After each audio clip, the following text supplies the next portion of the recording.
Hello everyone, welcome to stenographer dictations. 70 शब्द प्रति minute की गति से डिक्टेशन स्टार्ट होगी 5 सेकंड बाद।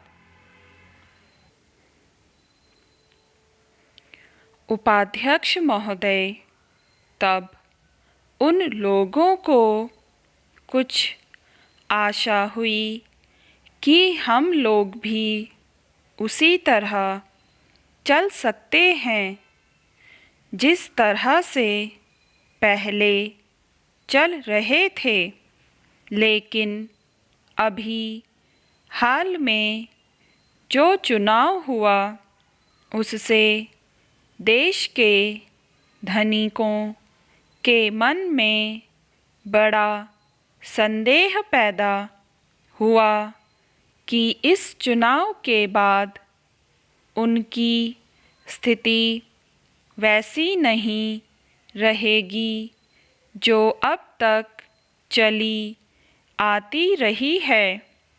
गरीबों और अमीरों के बीच में अब तक जो बहुत बड़ा अंतर चला आ रहा था, उसको अब तेजी से दूर करने का प्रयत्न किया जाएगा।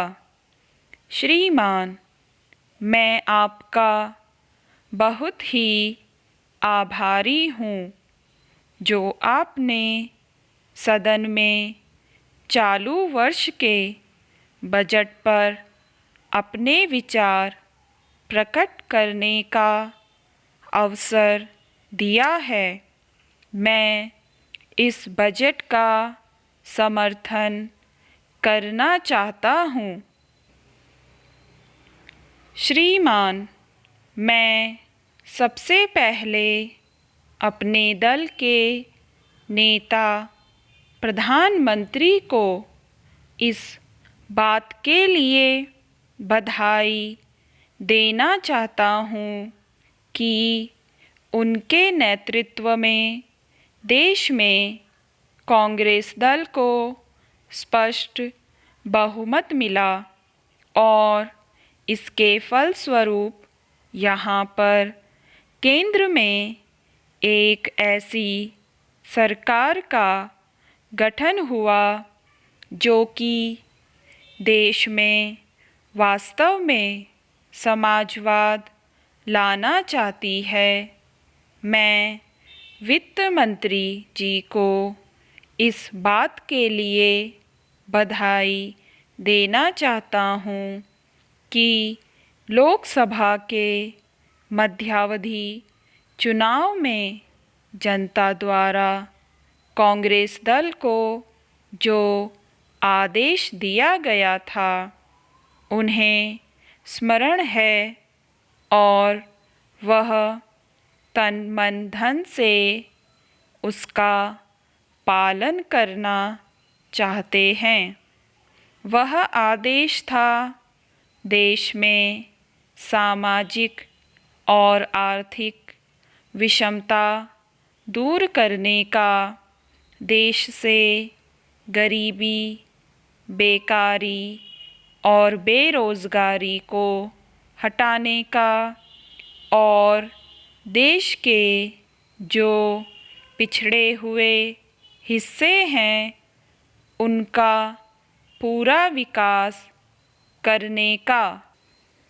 साथ ही साथ इस बात का भी आदेश था कि देश के अंदर इस प्रकार की सामाजिक और आर्थिक व्यवस्था पैदा की जाए जिसके अंतर्गत जनता शोषण से मुक्त हो सके। श्रीमान, यह ठीक है कि देश में कृषि के क्षेत्र में उत्पादन में वृद्धि हुई है, परंतु इसके साथ ही साथ यह भी दृष्टि में रखना चाहिए कि लागत में भी पूरी वृद्धि हुई है। इसके लिए आवश्यक है कि सिंचाई के साधन बढ़ाए जाएं और अधिक उन्नत बीजों का प्रयोग किया जाए। आज कृषकों को कृषि के यंत्र मिलने में बहुत कठिनाई हो रही है, जैसे छोटे छोटे ट्रैक्टरों का देश में बड़ा अभाव है।